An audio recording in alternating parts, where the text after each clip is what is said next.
Hello everyone, ನಾನು last ಒಂದು ವೀಡಿಯೋನಲ್ಲಿ ಮಾವಿನಕಾಯಿ ಮಿಡಿನ ಉಪ್ಪಿಗೆ ಹಾಕಿಡೋದನ್ನು ಶೇರ್ ಮಾಡಿದ್ದೆ. ಇವಾಗ 15 ದಿನಗಳ ನಂತರ ಮಸಾಲೆ ಹಾಕೋಕ್ಕೆ ರೆಡಿ ಮಾಡ್ಕೊತಾ ಇದ್ದೀನಿ.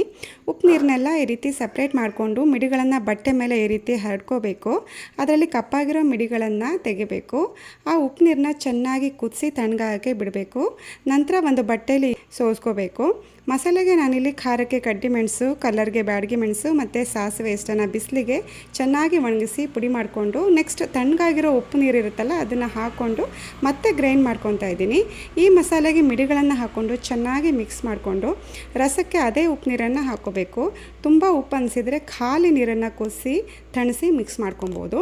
ನೀವು 100 ಮಿಡಿಗಳಿಗೆ ಮಸಾಲೆ ಹಾಕ್ತೀರಾ ಆದರೆ 100 ಗ್ರಾಮಷ್ಟು ಖಾರದ ಮೆಣಸು, 25 ಗ್ರಾಮಷ್ಟು ಬ್ಯಾಡಗಿ ಮೆಣಸು, 50 ಗ್ರಾಮಷ್ಟು ಸಾಸಿವೆನ ತೊಗೋಬೇಕು. ಆ್ಯಂಡ್ 500 ಮಿಡಿಗಳನ್ನು ಉಪ್ಪಿಗೆ ಹಾಕ್ತೀರಾ ಆದರೆ 1 ಪ್ಯಾಕ್ ಅಷ್ಟು ಉಪ್ಪು ಸಾಕಾಗುತ್ತೆ. ಇದನ್ನು ಆದಷ್ಟು ಗ್ಲಾಸ್ ಅಥವಾ ಪಿಂಗಾಣಿ ಅಥವಾ ಸೆರಾಮಿಕ್ ಜಾರಲ್ಲಿ ಸ್ಟೋರ್ ಮಾಡಿಕೊಂಡ್ರೆ ಒಳ್ಳೆಯದು. ಇವಾಗ ಮಾವಿನಕಾಯಿ ಸೀಸನ್ ಆಗಿರೋದ್ರಿಂದ ನೀವು ಕೂಡ ಒಮ್ಮೆ ಟ್ರೈ ಮಾಡಿ. Thank you for watching. Bye.